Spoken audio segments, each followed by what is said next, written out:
All right, welcome in everybody. Yes, no Daniel Ball tonight, and that's because we're talking soccer. He's not worthy of talking soccer because he does not respect it or appreciate it enough. But I will tell you who does respect and appreciate the game of soccer. You do not bring it into her house. You do not shoot it on her, and that's Maddie Anderson. How are you doing tonight? I'm good. How are you? Outstanding. I love to talk soccer. I love to talk to Mississippi State athletes. So this is right up my alley and can't wait to get your story. But before we do, we got to break the ice. Anybody who follows you knows that academics is important to you. And so I was curious, what's your favorite subject? I'd have to say math and science, but I loved my undergrad psychology. That was one of my favorite things to learn about. So do you like analyze the people you know now? No, but it has given me insight on why people do things. So that's pretty cool. I don't know if I'd want to know that. And then I would realize why everybody's messed up. Yeah, it is a blessing and a curse, I could say. If you were going to teach, what subject would you teach? Ooh, I do either math or science. Like if I was gonna do elementary to high school aged, I would definitely do that. See, at one point I thought I was going to be a teacher because I wanted to coach, and I got my degree and took the practice exam, and I scored in the 98th percentile in math, and they told me I should be a math teacher, and I just laughed at them. I was like, I don't want to teach no kids math. It's one thing to know it, it's another thing to teach it. Like, give me the like the Yeah. coaches had, give me the history to where I can put notes on the board. So I don't have to, I don't know if did you have those coaches in school that didn't really like, you could tell they didn't really want to teach. They just kind of, they gave you notes and you take a test. Yeah, I want to be that guy. hmm Yeah, it was all PowerPoint slides, and it's like, all right, go through these and then we'll take a test later. Exactly. I'm gonna be that guy. I'm not one that's gonna make the future generation successful. I'm sorry. But no, all jokes aside, so the weather has been wild here. I know south or Starkville's, a couple hours south of here. But nonetheless, it got cold, it got rainy, it got snowy there. Just talk about, as somebody who plays the outdoor sport, just, how miserable it's been not being able to get out there, train, play any kind of soccer, with that kind of weather. Yeah, it's been really hard. We haven't been able to play outside for a while. And I mean, I love diving around. I love playing soccer. So any day that I don't get to do it is kind of really sad. And we're in 8-hour weeks right now. So we're only allowed 4 hours of soccer per week, which is also very hard. Um, but I know eventually we'll get out there and we'll have fun when we do. How much snow did y'all get? Like, we got enough. You talk about diving around. We got enough to like dive in and play in. Like, we had like 6 inches here. Did y'all get that much down in Starkville? No, we really didn't get too much. Maybe I don't even know, an inch or less. It Yeah, I really wondered wasn't that because when bad. I drove to Baton Rouge, it was so hard to get out of here. But once I got about 90 minutes south, it was like clear, and it was kind of crazy to see how little had came down there. But I didn't know if maybe it had disappeared, dissolved, or whatever, and maybe y'all got it initially. Yeah, we got like one night of snow, and then the rest was either rain or ice, which it's not as much fun to play in. Yeah, no, that's terrible. Y'all got the cold temperatures and the wind, but you didn't get the snow to play in. That's not cool at I all. know. It was not cool at all. All right, so this is a fun question we always like to ask here and there. If you could be a Disney character, who would you be? And it doesn't have to be a princess, it could be any Disney character. My goodness. I would say Nala from Lion King. She is she's a strong girl there. She's Yeah, powerful. yeah, she definitely put Simba in his place. I could see it. Okay, I'm Mhm. down with it. All right, last one, and then we'll get into your story. Favorite athlete all time? Who's like, when they're on TV, you got to watch.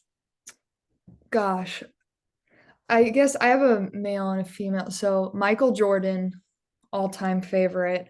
My initials were specifically made to match his Michael Jordan, and mine's MJ for my middle name. My dad loves him.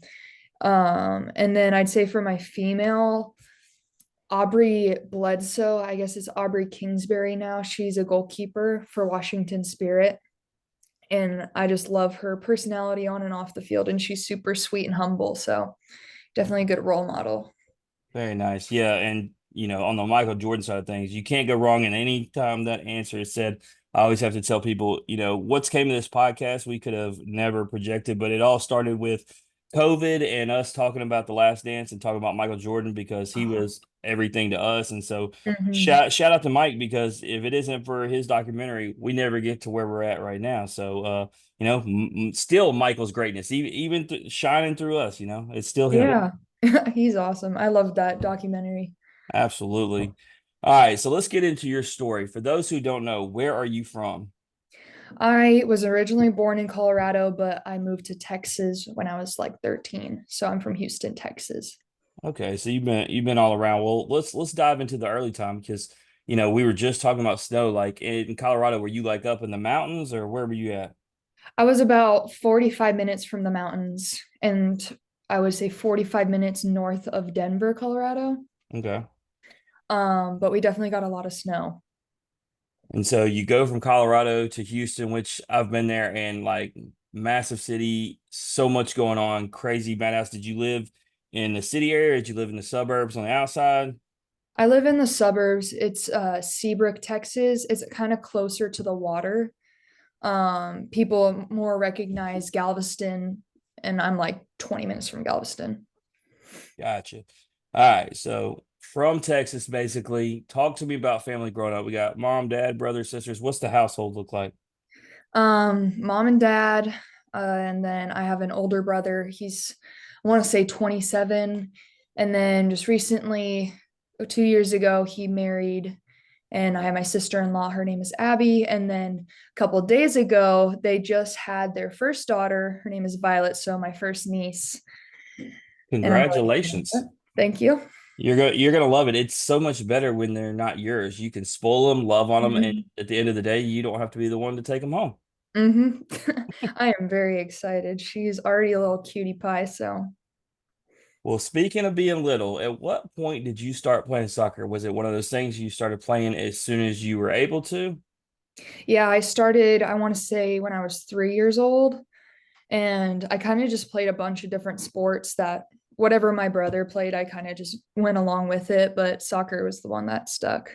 So your brother was a soccer player as well? Yeah, I mean, he did all the sports. He hates practicing. He only likes the game. So he stopped playing sports when he was like in fifth grade. Gotcha. Not giving you the older brother role model that you need to well, got to get on to him. So safe to say you're the better athlete in the family. I would like to say so. He always thinks he can beat me in a race, but I that's an argument. We're gonna have it happen. We're gonna need the Mhm. video out there. We're gonna need this race to happen. All right. So growing up, obviously it wasn't your brother based upon what we were just talking about. Who, inspired you when it came to soccer? Was it somebody within the family? Was it a coach, another player? Who helped inspire you when you were younger? Well, I'd say it's both of my parents, but my dad, especially, he would take me out to the park. He hated soccer at first, and he knew nothing about soccer. He was a basketball dude, and he would always take me to the park and train me. And just both of my parents were super supportive, even though like it wasn't their favorite sport. They like would teach me. They would take me everywhere. They would pay for extra training and all that stuff. So I'd say they were a big influence in where I am today. Yeah, I don't know why it's as someone who has my daughter who plays, a lot of parents they act like, it's not the glamour sport. Like for instance, with boys, they always want them to play baseball, like not soccer. And I don't really understand it. I don't know. I don't think, like I said, I talked about my host. I don't think there's enough appreciation for soccer and just how athletic you got to be to play it and be successful in it. So Mhm. I don't know, to each their own. But with that being said, once you got good, you obviously, have to play for a club if you want to have good competition, really measure up. So who did you play club ball for? I played for Challenge Soccer Club. They're located in the Woodlands in Texas. Um, We're very familiar. You're actually maybe the first guest that didn't say it like the Woodlands. Like it's really a lot of emphasis on that "the" on the front end to let us know oh that my the gosh, Woodlands is yes. different. It's the Woodlands. All my teammates live there, and I'm like, gosh, it's like a pampered city over there. And so if you were playing there, I mean, you had to have been playing with the best, if I understand everything about the Woodlands. Yes, there was a lot of talent on every team that was there. It was crazy. Lots of good players. All right. And then what about high school? Where'd you go to high school? I went to Clear Falls High School. It's in League City, Texas. And so when it came to high school and clubs, so like, I'm gonna reference my daughter just because here in Mississippi, not to knock anybody in the area, anybody who knows, what I'm saying. High school soccer in Mississippi is just not really competitive. It just ain't it. So it's all about club ball. It's all about traveling. So for you, I asked, like, was high school ball very competitive, or was it really all about the club scene? For my area, it was really about the club scene, but Texas high school soccer is like one of the best. I'd say Texas and California and Ohio are the best high school girls soccer teams. But my area was not great, but it was also fun to play. So more emphasis on club for sure. Yeah, no, and it's one of those things. We actually, my daughter's on one of the better teams. There's a few good teams that are always competing for state, but you play a lot of teams that you only play a half against because, it's 10-0 at half and they call it. So yeah, if you want Yeah. to really find out just what you're made of, you got to play club ball on the weekends. But let's go over some of these accolades of things you guys do. You were invited to the ECNL National Training Camp as a sophomore and junior and attended the U.S. Soccer Training Center in 2016 and 17. Also selected to play with Paris Saint-Germain in a friendly against Manchester City following the ECNL training camp in 2018. So when I read that off and people hear the acronyms, the main thing like that stands out is you're playing internationally, right? Like, and so talk about what it's like to get that opportunity, something that not everybody gets to do and train and be able to, sharpen your game. I mean, that was a crazy year. Whenever we had national training camp, there was also like a tournament going on in Portland where the camp was, and Paris Saint Germain and Manchester City were there, and they were training, and they invited the girls who were there to train with them, and it was so crazy and cool to be able to experience like a little taste of what professional soccer is like, and especially at a young age, like before I even hit college, it was a great experience to see like the type of level I'm going to have to grow up into. And they were all just so sweet too. Like they knew like we weren't definitely not on their level, but they were always like, and they spoke French too, which is also a lot harder to understand, but they were all very sweet and taught us a lot of different things. Yeah, absolutely. And what I've learned anytime, met people outside the United States, because you're talking about being sweet, their passion and love for soccer, it hits different. And that's why I've always appreciated anytime my daughter has had a European coach, because you could tell in their coaching, like the drive behind it. Mm-hmm. So it's really cool that you were able to experience that, like you said, at an earlier age to help, give you not just the instruction, but that same fuel and fire as you continue on.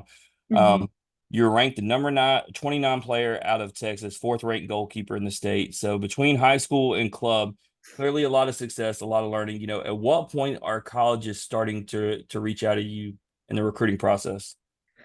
Um, I think it started eighth grade year. This was before all the rule changes, so they could kind of recruit us whenever. Um, but interest started in eighth grade, but I really didn't start honing in until like freshman or sophomore year. And sophomore year is when I made my decision. But yeah, it started early. All right. So when it came to the decision, what about Mississippi State made it to school for you? For some it's the visit, some it's the coach, some it's everything in between. What was it for you? Well, when I stepped onto my visit, like I just had a feeling that this is where home was going to be. And I loved the family aspect of the town and the college, and even within the team, like everyone was so loving and caring. And we had a different coaching staff back then, but like now James was recruiting me from Auburn, and he came over, and so he still wanted me, which was super nice. But it was just the family aspect for me. So Coach James Armstrong, for those who don't know, so he was recruiting you actively from Auburn before he came to Mississippi State. Yeah. Very nice. Before we get into all things Mississippi State, I don't want to gloss over if I'm reading the SI department's page, right? Did you also play football in high school? Yes, I did. So we driving field goals or making tackles here? Only field goals. My high school soccer coach was also on the special teams for football, and he would not let me get on the field anywhere near getting tackled. And neither would my parents or my club coach. So just field goals. I got you. So what's the longest field goal you've made? In practice, I've made 50. I can't remember what I've made in games before, but I got you. Hey, 50 in practice or not practice. That's a long distance. Now, football is not the same as a soccer ball either. oh no, definitely not. Very different.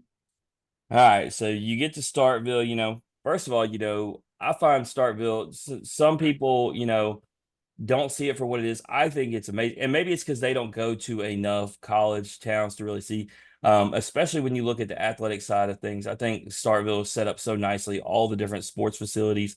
When you got there, obviously you had visited before, but now that you're an athlete there, you're an active student there, what was the feelings like? What were the thoughts like when you got there? I was kind of like in disbelief. It was so cool to experience just what college was like, and especially in a small town college, like everything is super close. Everyone is super involved in each other's sport, and it was really cool just to experience all of it and experience it with people like-minded as well. Yeah, absolutely. So getting into your freshman season, 12 starts in 12 games, playing a total of 1,073 minutes, recording 44 total saves. Got your first career shutout against guess who? Ole Miss. Gotta be Ole Miss if you play for Mississippi State. Yeah. Um, did you know coming into your freshman year that you were going to be the starter? Was it one of those things that was kind of talked about, or did you have to earn it and it wasn't one of those things that you really knew until the start of the season? I think it was mentioned maybe like once, but they really focused on like everyone has an opportunity and you have to work for the position. And so, all throughout preseason, and because of COVID, we had a super long preseason that year, and it was very grueling and lots of work. But it was very focused on like you have to put in the work if you want to start. Yeah, absolutely. I just mentioned that because some when they get recruited, they know that they're going to start. It's part of the active, recruitment process. Hey, you come here, you're Mhm. starting. So I didn't know if it was talked about, but you mentioned Coach Armstrong. Obviously, he starts there in 2019. I've heard nothing but the best from everyone. I've actively been able to talk to him when my daughters attended ID camp or on Twitter. Just talk about what he means, especially, being the fact that he recruited you, he's now there, and he's actively your coach. Just give for those who don't know, just, a little taste of what Coach Armstrong's like. Coach Armstrong is a character for sure. I love him. He's so kind and super sweet. I mean, he definitely puts on a serious, goes into serious mode whenever we're on the field, and is very into his work, and he's very passionate about it. But off the field, he's super caring and like really takes interest in your life. Like when I told him I wanted to go home to see my new niece this weekend, he was super supportive, and he's like, "Go, take the time, go spend time with your niece." And he's just he really sees you as a whole person instead of just the player, which I really love about the entire staff. The whole staff is like that. Um, so yeah, it's Yeah, great. and I mean, I told people because I'm an LSU soccer fan, so I'm not being biased here. Like, my daughter went to four different SEC camps, and I felt like the way the coaching staff interacted with the players. I watched him and Coach Zimmerman and interact with the players, and they just seem fun to play for. They seem like really nice guys, and I hated it. Like, my daughter ultimately didn't want to, she wanted to go to LSU because I wanted her to play for them. Like, I was like, they're awesome. Like, and she was feeling like she was smiling, laughing, having fun playing soccer. And I like being able to see that side of her where it's not so much, just serious all the time. But unfortunately, my son is the maroon and white guy in the family. My daughter, however, takes after me with the purple and gold. Um, but sophomore season, really kind of seemed on par to your freshman season. I really want to jump to junior because junior and senior is obviously where we got a lot to talk about. So coming into the junior season, named to the United Soccer Coaches Division I Players Watch list. Team goes 12-6-4, make it to the second round of the tournament. But let's talk about the team as a whole, not just yourself for a second. Like, going from your sophomore year to junior year, what changed? Is it about the growth of the team, the chemistry? Did you have a lot of players come in? What was that switch that changed from sophomore to junior year? Um, we had a lot of veterans on the team, and so there was a lot of experience, but I also think the buy and the belief just kind of shifted a little bit. We were no longer thinking that we were like the lower level teams. Like we bought into the fact that we are going to make postseason and we are a great team. We just have to put in the work.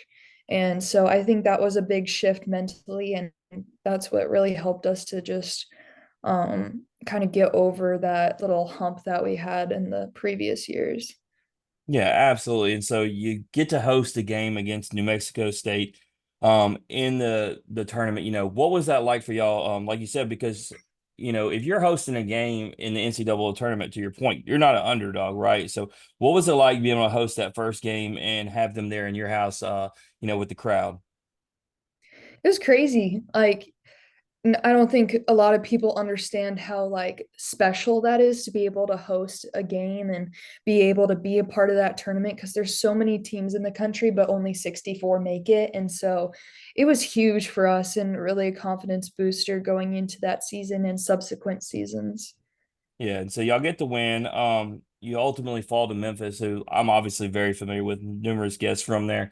We get to go to a lot of games, a very sharp team, and I think you would agree that you talk about veteran presence. I mean, that team was loaded with them, so I think just ran into a buzzsaw, and then they ultimately played Arkansas, which I mean that was a game within itself that went to the final PK. And if you'd have told me that our guest, actually Maya Jones, would miss a PK for the win, I told you you're crazy. But um, like you said, it's set up for the next season where y'all will go 12-6-5.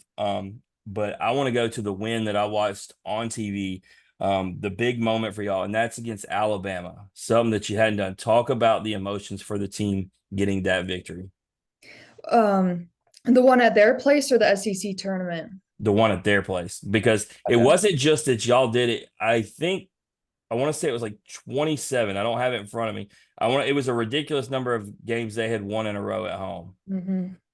Man, that was such an amazing game because each year that I've been here, we have struggled playing against Alabama, and they're just always been a powerhouse. And they were coming off their Final Four year the previous year, and so it was a big game, and we knew it was going to be hard. But like I said, we just all had the belief that we could do it, and it was so awesome to be able to go on their field and just shut them out and like break their streak.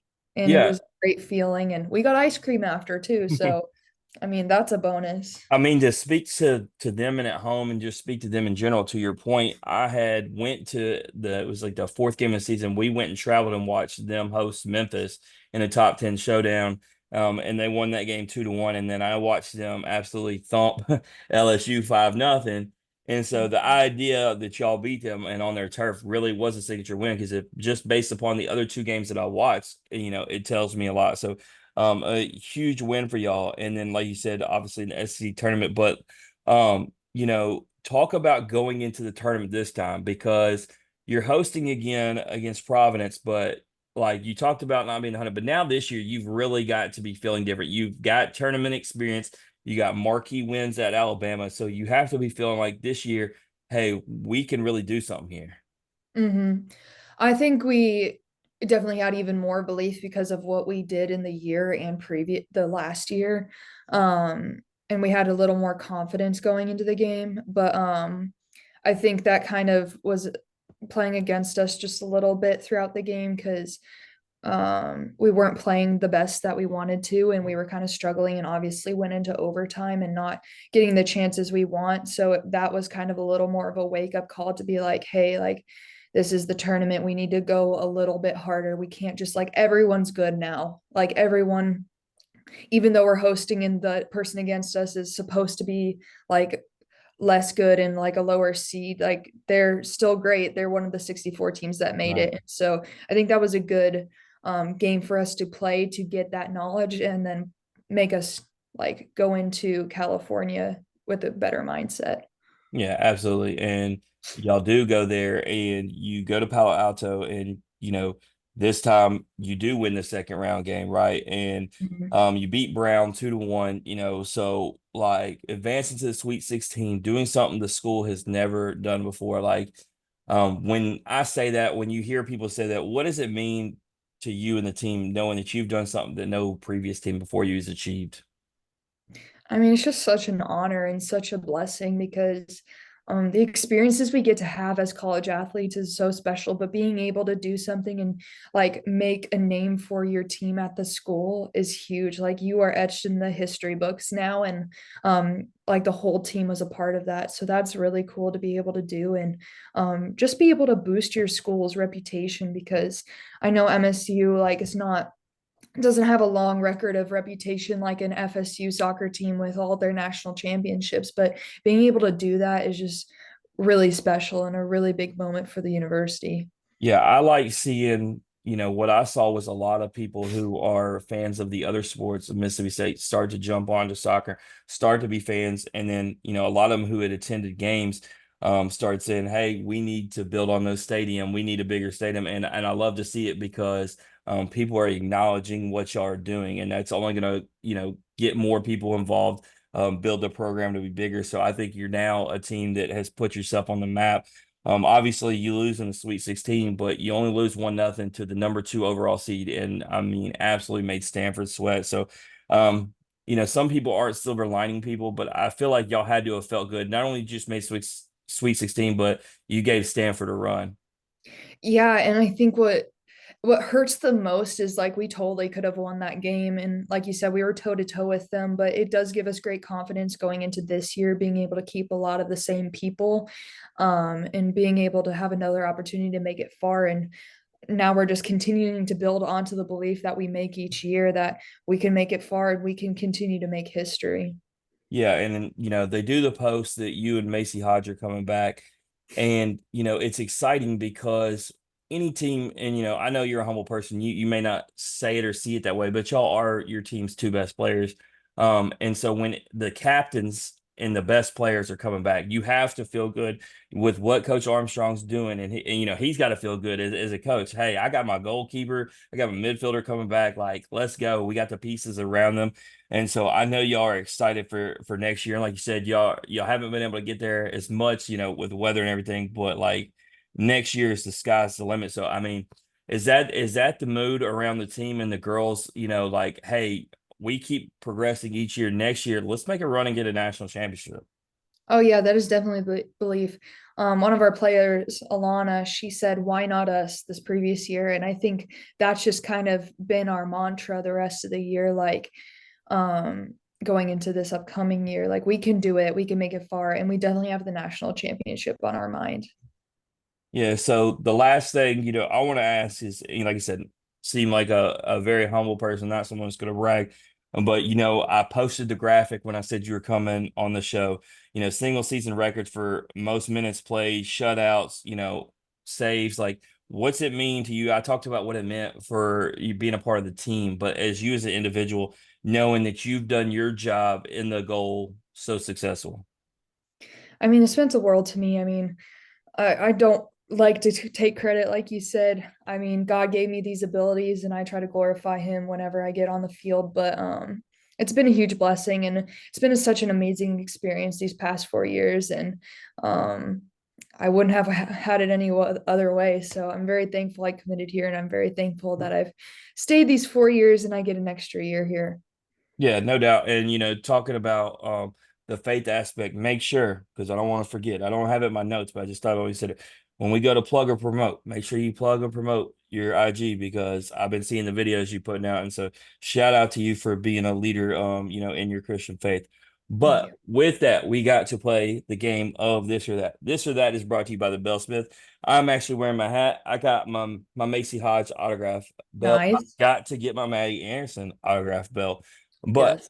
if you need a bell, the Bellsmith is the best in the game. There's no doubt about it. You can check him out online. You make special orders. You can go to Maroon and Company, get your player bells, help these athletes through NIL. But with that being said, this or that, two options. You choose one or the other. Can't say neither, Okay. can't say both. Okay. All right, very simple out the gate. chicken or beef tacos? Beef, All right, liquid or bar soap? liquid. All right, this one's an interesting one for me because there's there's some people who feel the way I do, some people don't. When it comes to the uniforms, do you prefer the white or the maroon or the black? I personally like the black. It's very chic. I think the black are argue. You could make a case that they're the best in the country. Now, here's where there's a problem. Mississippi State is a very traditional school, and when you take maroon out of the equation, there's a lot of because this happened in baseball too. When they had the Sunday blacks, people really didn't like it. And to give the point that how much I liked it, let me see if I can reach it back here. I got my special edition national championship belt in the Sunday black. So I'm a big fan of the black personally, but like I said, yeah, Mhm. traditionals, as an LSU fan, I'm gonna tell you right now, if they did a black jersey, there would be riots in the street. And I know Mississippi State fans still the same. So I was Yeah, curious. All right, what would you rather go to? A costume party or a pool party? pool party. No doubt. I might have to take that one off. I thought more people might want to dress up. Seems to be collectively. Everybody wants to do a pool party. Yeah, everyone wants to get in the pool and lay out. I don't know. But I like dressing up. Not really. My wife always makes me dress up with the family. I'm lying. Um, Lost in a jungle or trapped in a haunted house. oh, Lost in the Jungle. I hate horror. I hate haunted houses. Like, no, never.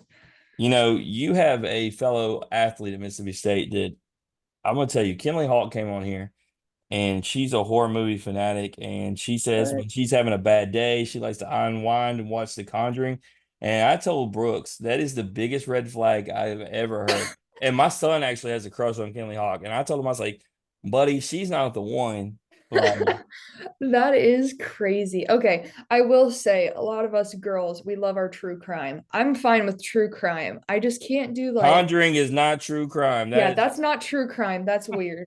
is, hey, well, I'll let Brooks deal with it. It ain't my problem. Yes, Brooks has that. All right. Private yacht or private jet? Private yacht. I agree. All right. Last one, the money question. I bring you a briefcase with $10 million, or I offer you a national championship. What are you taking? National championship for sure. No doubt. $10 million is a lot of money. Are you sure? Yeah, you can always make money, but you can't always win a national championship. So, Absolutely. I agree. So you're off the hot seat. With that being said, like I said, IG, how can they find you? Plug and promote. oh, you want me to say it? Yeah, yeah. And if you have Okay, anything, perfect. and if you have anything else you want to plug or promote, go ahead and do that as well. If you have any foundations you're working with, NIL deals, any of that stuff. Well, my Instagram is Maddy, Maddy.Anderson.1. And then my Twitter is Maddy AND1. Um, and shout out to Bell Smith as well. Go get you some awesome customized cowbells. And yeah, shout out to FCA too. Great organization. Check them out. Absolutely. Well, we appreciate you coming on here, on an off night, being able to come share your story. Like I said, I love Mississippi State athletics. You are just fun to root for. You are all great character individuals. And as far as Mississippi State soccer, I think the sky is the limit next year. Yes, I agree. Thank you so much for having me. Absolutely. That's Maddie Anderson, everybody. If you like hearing her story or you just like hearing average Joes talk X's and O's, please like and share this podcast on Facebook, retweet us on Twitter, listen and subscribe on Apple, Spotify, and Anchor. As always, ratings, comments, hugs, love, feedback, all that good stuff is welcome. We will see everyone episode 16 Monday with Cole Messina from South Carolina Baseball. But in the meantime, remember, strong body, sharp minds, grit and grind all the time. We are out.